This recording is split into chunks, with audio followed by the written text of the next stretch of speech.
Hello, I'm Jackie Lucky, your financial planning maestro. This series of podcasts is aimed at financial planning professionals and also those who are looking to enter the financial planning profession. We will be talking during the podcast about all things Certified Financial Planner certification related, talking to other CFPs around the world, and also we will be dropping in on some new entrants who've just entered the financial planning profession, and we'll be checking up along the way on a regular basis with them to see how they're getting on. I hope you enjoy today's podcast.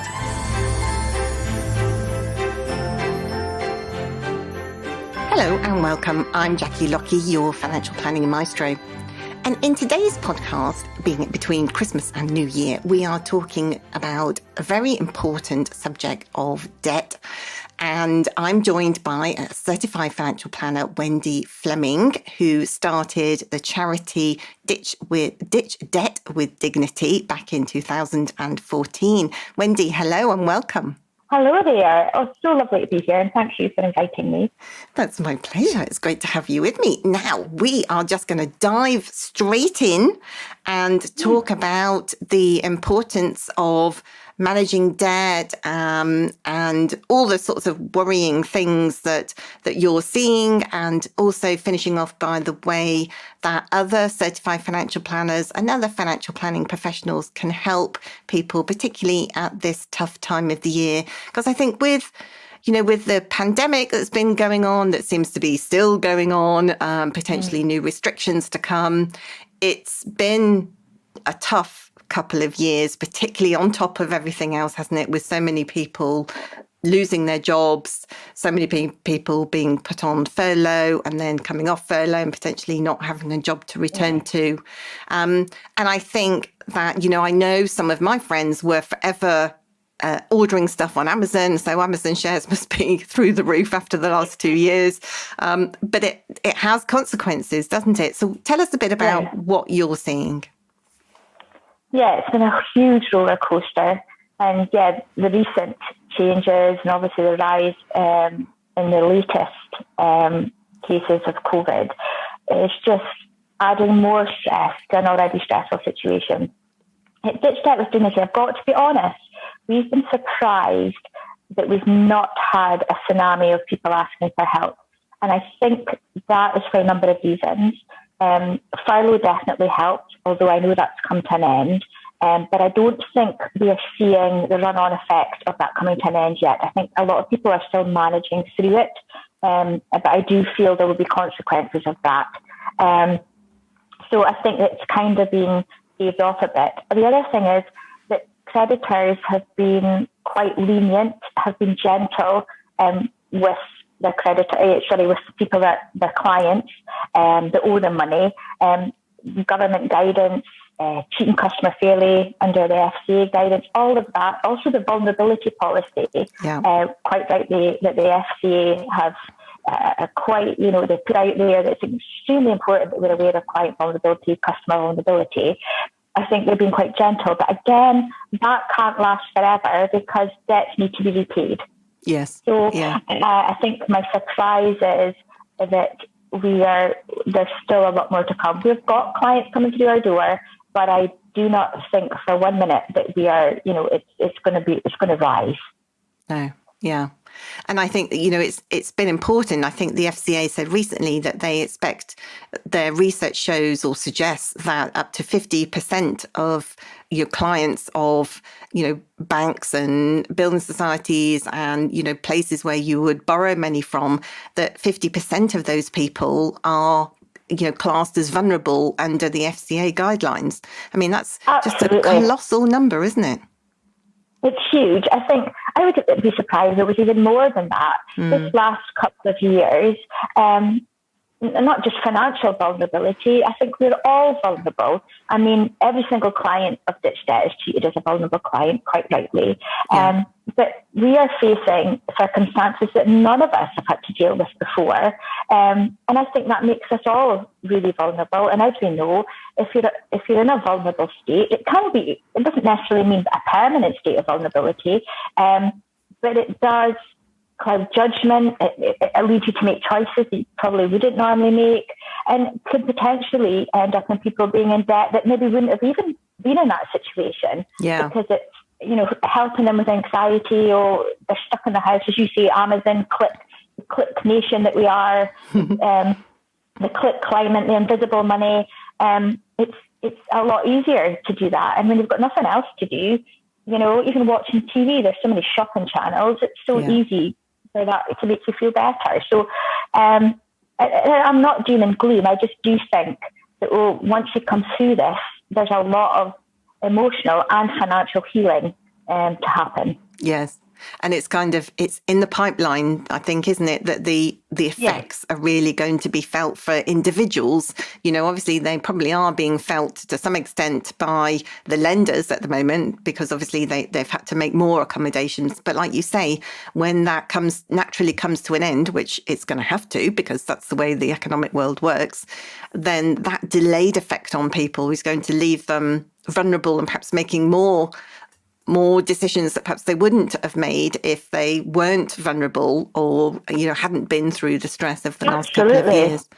Yeah, and I think from a ditch debt perspective, and I really am cautious about how I put this across, because obviously the clients that we work with are not people that you would normally assume would ask for help. So we tend to come alongside people who, to the outside world, look like they're financially stable or even financially affluent, which has gained some criticism in the past, which I understand. I do believe anybody who is suffering financially needs and should get support and help. But in my experience, I've worked with all different incomes and levels of people who have been in debt, and it's really sad. But my experience is there is a lot of support. Not enough, but there is a lot of support for people who are on extremely low incomes. Not enough, as I say, but they are less likely to become homeless, particularly if they have got council accommodation.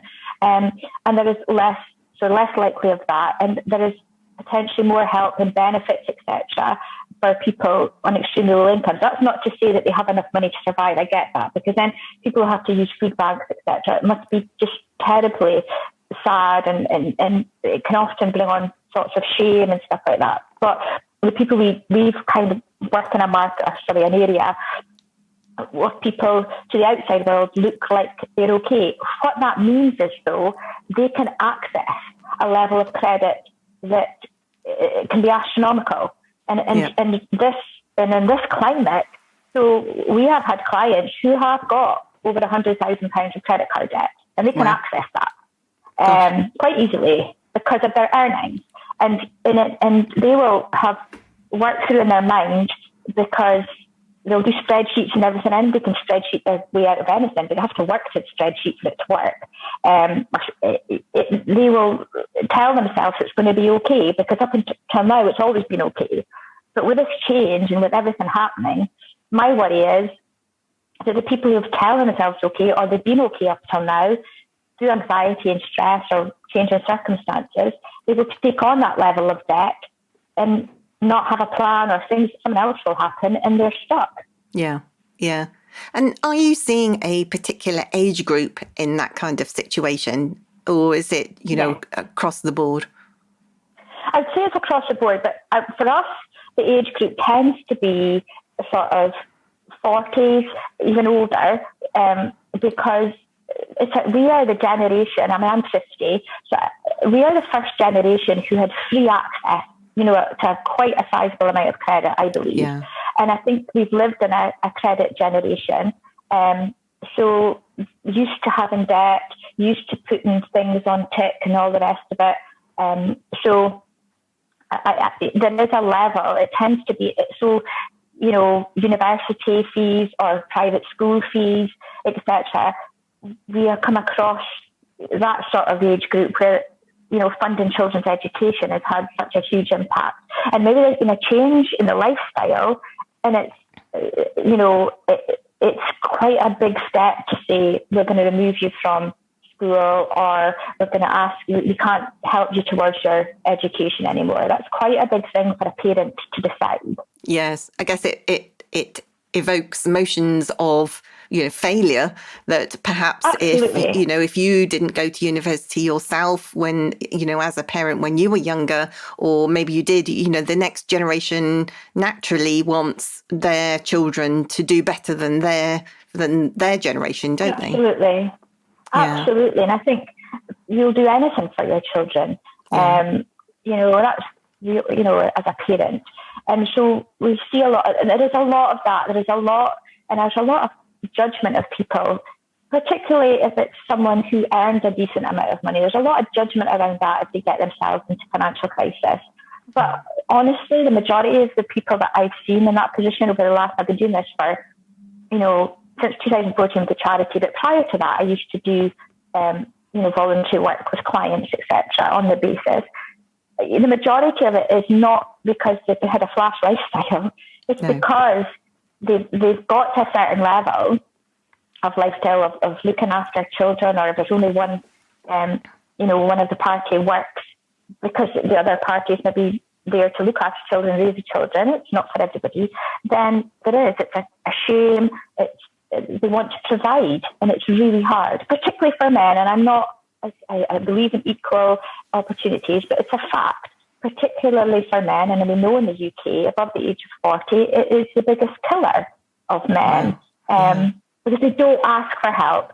And I've gone on courses, etc. My understanding is for men, particularly when it comes to money, they will take the emotion out of it to a degree and look at it on a black and white basis, i.e., I've got all this debt. We're at a point now, and they often don't share it with anyone, not even with their partners. We're at a point now that someone's going to have to go, going to lose the house, or this is going to happen. Okay, the best way is for me to kill myself, because there will be money will come from that. Wow. So, and it's dreadful. It's so sad. So sad. Yeah. And, so I guess that's one of your biggest concerns, isn't it? That this continues, and, even this, the difficulties of people, who earning a lot of money, but getting themselves access to a lot of debt very quickly and very easily, that is exasperated as we go into 2022. So give us some tips, give us some ideas of how, if there are plenty of financial planners and CFP professionals out there who will be coming across clients who are approaching this kind of situation. There must be some things that, give us some advice about what we can do to help those clients before it gets, too drastically bad. So what I would say is the key signs that your client or someone is in a financially distressed situation would be continual use of their overdraft. So they're always going into the overdraft every month. That their credit card bills are increasing monthly and not being repaid. And that their savings, their emergency savings don't increase. They've not got any capacity. So the first thing, and I know all financial planners know this, is sitting down and not just saying, what's your income and expenditure, but it's actually to understand if your client does work a budget. What is their budget? Do they work to it? Then you can check if they are, because if they don't have emergency savings and aren't doing that every month, and the credit card thing and the overdraft thing, those are three key signs that there's a stress in their finances. And if that is the case, the first thing is to look at the budget. We use a money magic workbook, and it's free. It's a free resource on our website, www.ditchdebtwithdignity.com. And we've got free resources on there for everybody. You don't need to be in debt. Our Money Magic program is all about how you can understand your key numbers, your fixed costs, your income, how to save, and we work on a weekly budget. So it's getting the budget in place and sticking to the budget would be the first thing. And the other thing that I've learned over the last number of years, probably more recently in the last maybe 5 years, is don't be quick to give your client a solution. I think the greatest gift that you can give anyone is to sit in silence with them, if that makes sense. Right. It's to allow them to tell you their situation, offload where they're at, and you have no judgment. So you've got to manage your face, even, you've got to have no judgment, be neutral and be a listener. And then through questioning, that's where coaching comes in. I would urge any financial planner listening to this, do a coaching certificate. It was the best thing I ever did. On top of my certified and chartered exams, it's just been invaluable for me. And it's just about the listening skills, the questioning skills, and not being too quick to have an answer, because a lot of people know what the answer is for them, know how to get through the plan together. They just need someone to create a safe space so they can voice it out, physically voice it, write it down. You can sit with a bit of paper with them, or if you're online, you can sit with bits of paper together and actually say to the client, what do you think? I think also the other greatest gift is to work with a client and assure them that they make good decisions. A lot of people I work with have lost all confidence in their ability to make good decisions because they feel so ashamed by where they are with their finances, and they'll have big jobs. They'll do amazingly well. They're on multi-million pound budgets and be fantastic. But for whatever reason, their personal finances have just gone astray, and they'll be so ashamed by that they actually doubt themselves. And it's actually empowering someone to realise, you know what, you do make good decisions, and we will get there. You have to. It's the confidence. I always talk about giving people the fishing rod, not the fish. You've got to help people, and that's why we do the free resources. Empower your client. Don't be taking away their decisions. What's your gut say? I always say that to clients. What's your gut say? What do you think your options are here? Let's talk them out. And often they will come up with a plan. And you can question it if you think, well, no, that sounds a bit. And there are sometimes I say to clients, are you sure about that? Let's talk about the pros and cons. But quite often, just giving them the gift of space and time and a listening ear, honest to goodness, it's amazing. Yeah, and that's a fantastic number of things you've said there about, supporting clients. And actually, I can remember, I think I've talked about on a podcast before, I did an interview, an annual review with some clients, and we were talking, and I thought I'd created a safe space for them. And I said to them, where do you see yourself in 5 years' time?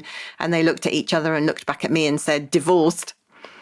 Yes. And I nearly fell off my seat. But I guess, as a young financial planner at that time, I realised afterwards that I'd created a space, that safe space, isn't it? That they could have that conversation out loud, and the financial ramifications of what they were saying, that we could do something about it to help them and support them through that. And it's a similar sort of thing, isn't it? That sometimes I think as financial planners, we think we have to have all the solutions, and we have to, be the knight in shining armor that charges in at the last minute. But actually we don't, do we? No, not at all. And I think that takes time. And I did when I started out. Thought, I've got to know everything. Well, nobody knows everything. No. And also you have to sit in the silence. And I like to talk. You still know me, but sit in the silence with a client. And because we all know the people that we love the most, these are the people that we can sit and say nothing and feel it's okay. And as advisors, we're not often there. Sometimes they're friends, but it's a professional relationship. Yeah, your client should feel it's even like to sit in silence allows them to think. Yes, I think that is so powerful. And yes, you're right. They'll come away with things that you just never thought about. No. And it's amazing. I love it now. I used to, like you used to throw me when I was younger, but now it's like when you have an epiphany. I had a client about 3 weeks ago said, and he sat in silence for a while, and he emailed me the next day and he went, that was amazing. He said, I had an epiphany. And I was like, I love epiphanies, Yes. We love a good epiphany. Epiphany. It's like, I had an epiphany and I know I can do this now and all the rest of it. And it's amazing. And I wonder whether the types of clients that you've been talking about, whether some of those types of clients actually include financial planners themselves. Absolutely. Without going into too much detail, I'm no longer shocked at any of the clients who come to us. We're open to anyone. It's totally, the thing I say about our team is it's a locked environment here. Nobody will ever find out who deals with us unless they want to share it. Because the shame. So the biggest problem we have is people will engage with us a little bit sometimes, and then they run away again because it's too scary. Yeah. So that's why we're trying to get more free resources. And next year, our campaign is really trying to reduce the shame around it. Yeah. You know, the shame about, we've had the breast cancer awareness, and that's to get the shame about checking yourself, and obviously testicular cancer, get away the shame about that, and bowel cancer, talking about these sort of things. And I still think there's a huge, massive shame for people to admit, you know what, I'm skint and I'm struggling. Yeah. And it's that kind of a bit of bravado, I think, sometimes, isn't it? That you've got a big house and you've got a lovely car, it's all on the never, and people automatically assume that you own these things outright when actually you don't. And then when something happens, and you're living to the max, if you like, and when something goes wrong, it doesn't even need to be a big something, does it? Just enough to push you over the edge, which starts that cascade. And then you're still, at least initially, even when you're over the edge, you're still thinking, yeah, that's fine. I can get it back. I can claw it back, or, and then of course, something like the pandemic hits and things just get out of hand. Totally. And I think for me, so one of the things which can work, and I know Martin Lewis talks about this a lot, and I get it does work for a lot of people if you're very regimented and focused, and it's the zero interest credit card, the moving and moving and moving, which I get if you've got a plan and you stick to it. But I've had over the years a number of clients who've been on the zero interest credit card and the never for years and years, and we're not getting anywhere. And I just think that gives a false crutch for some people. Not everybody, and I'm not knocking it, but I do believe that credit cards can be the work of the devil, unless you pay them off every month. They definitely offer some protection, although I think your debit card offers a lot more protection nowadays under the Visa debit. Yes. I think credit cards really, because it's like invisible money, I'll just chuck it on the credit card and look, and I've done it myself. I don't preach from a place of having it all together. And I've worked in financial services all my working life. So, 30 odd years, I have made huge mistakes financially, and I've had credit cards and next bills and all the rest of it that, I took out a personal loan to go on a 2-week holiday once. What's that all about? When I worked in the bank. Well, that's madness. Who does that? I was about 23 at the time, but I took out a personal loan to go on a 2-week holiday that probably took me 2 years to pay off. Wow. Nuts. Yes. It's nuts. And in the past, you can get, because of the access to credit is so easy, you can get bigger mortgages, can't you, than you used to be able to. You can get bigger cars, you can get HP on cars and all sorts of different things that you just couldn't get before, which I think has definitely left the door open for many of us to start feeling those consequences over years. I've got friends who go around to their house and last Christmas, and they've got, a new TV, and then, pop around a few months ago and looking through the window and go, well, it's not the same telly, is it? And they go, oh no, new model came out. And you just think, what was wrong with the other one? Tell us I feel cheap now. Yeah, but I know, and it is. It's just become, but what worries me, and this is, I work with young people and try to work with young people, the financial education aspect is, I do think that the next generation are even bigger trouble, because yes, I get that student loans are not really, we get this thing, it's not really a debt. Well, it is a debt. I get that it's lower, but they're immediately when they go into university, they taught that it's okay to take this debt. Fine. You're immediate, take an overdraft. Yeah. And it's like a culture, it's like becomes so acceptable. Yeah. Okay, smoking's not acceptable anymore, but being in debt, having student debt and all the rest of it, everybody's got it. So we're all, and I get that.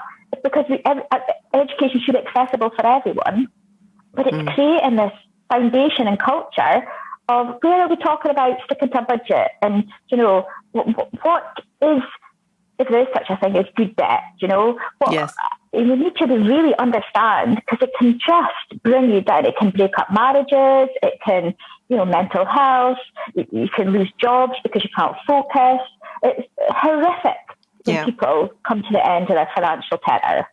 And it's actually, I think, finances is one of the three major breakups of marriages, isn't it? I think it has been for many decades, but I think, it's still right up there, isn't it?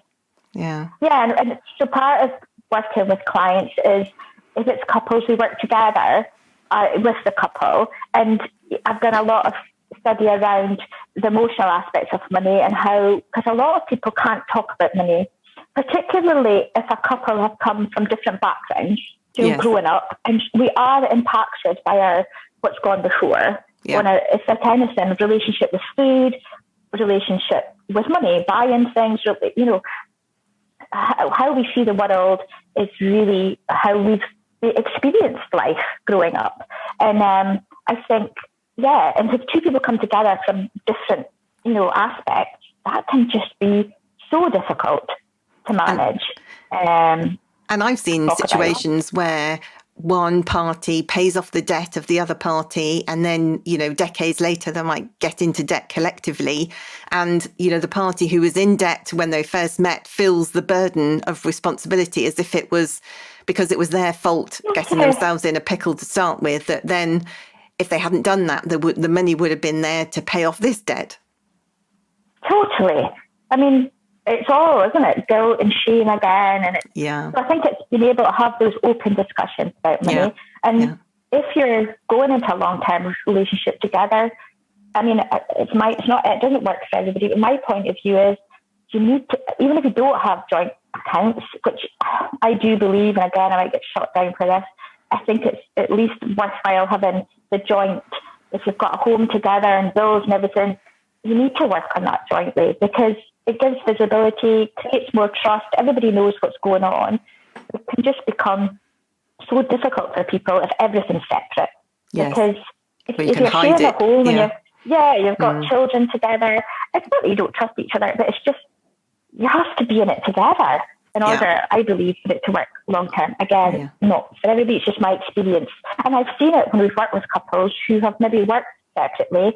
And we never force anybody to do anything, but I do suggest trying this. Honest to goodness, it's transformational, because nobody feels they're less fear. They can see the whole picture. We can deal with things when we know the whole picture. Yes. When we know the visibility, we know the weekly budget we've both got to work on. So, what do you need to do this week? Okay, that's fine. We've got X amount for this week. This is and you work together on it. Yeah. No surprises. No surprises. All open, all cards on the table, as we say. Yeah. And it's hard, though. It's really hard. It is hard, yeah. But I guess that's kind of part of being in a relationship as well, isn't it? It kind of goes, relationships are not swimming, or don't swim along in a relationship every day of the week, or, for all those years, do you either? So you have to take the rough with the smooth and try and get through it together if you can. So. Totally. And I, like my husband and I, we laugh, and we still struggle, because he assumes, because I work for a bank and I work for financial services, that I should run, it doesn't go near the online banking, which is hilarious. But he's probably far better at running the day-to-day. He's not going to get sidetracked by a nice whatever in a shop, whereas I'm very, And so whenever he says, we'll just talk about the finances, and this is hilarious, because I do it for other people all the time. I'm very confident about that. I'll go, because I know we're very joint on it. So it's not that he's going, you should be spending that, but I know I'm going to have to go, okay, remember that budget? Okay, we need to maybe tweak here or there. Everybody goes through it. Yeah. And actually the impact of children that can have on you, because I know from personal experience, if you've got one parent, like we have in our house, who always says no when our son wants to buy something, and somebody else who always goes, oh, well, go on then. Then, that there's added pressure there, isn't there, for that instant gratification, not just for the parents, but also for the children. Totally. And it is, but it's even like, I like to sort of buy things further, because I like to see people's faces, it gives me huge, and I think, again, not being sexist, but women like to nurture and say buy flowers or buy, just little things, but those little things can add up, whereas that, I loved it would be like, do we really need to be an adult? It's like, it's just, so it's having the budget and saying, okay, we want to do that, then that's the budget for that, to a degree. I mean, I know it's not black and white. I think the safe thing is, what I would say is, please make sure you're saving for an emergency fund. Try and not have a credit card balance if you can, and try and stay out of overdraft. That's the 3 sort of foundational aspects. And then work to budget, but it's hard. Yeah. And actually, I think what we'll do at the end of this interview, if for anybody listening, we'll put all the links to the Ditch Debt with Dignity website and your Money Magic free resources as well, to help financial planners who are coming across clients, and actually, hopefully, they'll be able to give them the support to find the help that they need through to, in 2022 and beyond.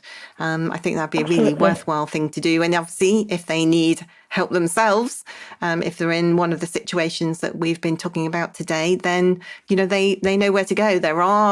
It's funny, isn't it? There are plenty of places to go for help and support, but it is all about the stigma that I think we as a society put around being in debt, and that kind of mixed in with keeping up with the Joneses and the pressures of children, and all, really heightened by the pressures at this time of the year, and also leading on to mental health aspects that we touched on earlier. There are lots of other charities that will help if our listeners are in that situation, aren't there? So you've got your Citizens Advice, fantastic organisation, amazing people. Step Change are an amazing charity, nationwide charity. I mean, I would hope any financial planners listen to this. I would, if they're struggling at all, please contact me, through the charity. We've got a portal.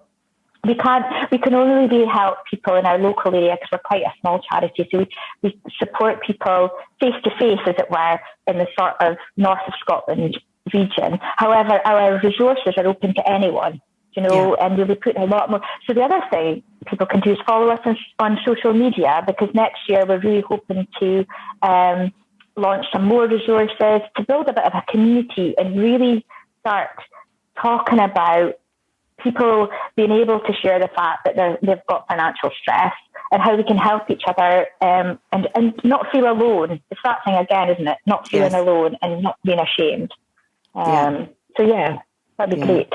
Well, we here at your financial planning maestro, we are definitely going to be supporting you, Wendy, and your debt charity as we go into 2022 and beyond. And I'm sure there's many financial planners out there who would love to get involved and help support you along the way as well.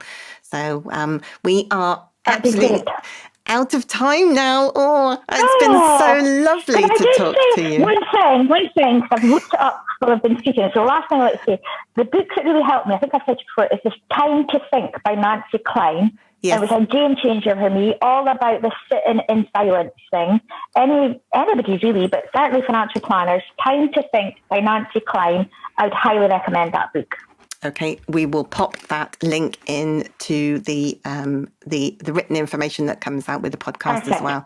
Wendy, it's been an absolute pleasure talking to you today. Thank you so much. And we look forward to watching and reading about all of your efforts and hopefully supporting you along the way in 2022 with all your great work that you're doing. Keep it up, and thanks very much. Thank you, Jackie. Thank you. I hope you enjoyed today's podcast. It's really interesting, isn't it, to listen to other people's points of view about different things, all relating to our wonderful financial planning profession. If you know anyone who might be interested in listening to any of these podcasts, please pass on our details to them. So that's it from me. Join me again next time when we'll be talking all things certified financial planner related, and also dropping in on our new entrants to the financial planning profession. Bye for now.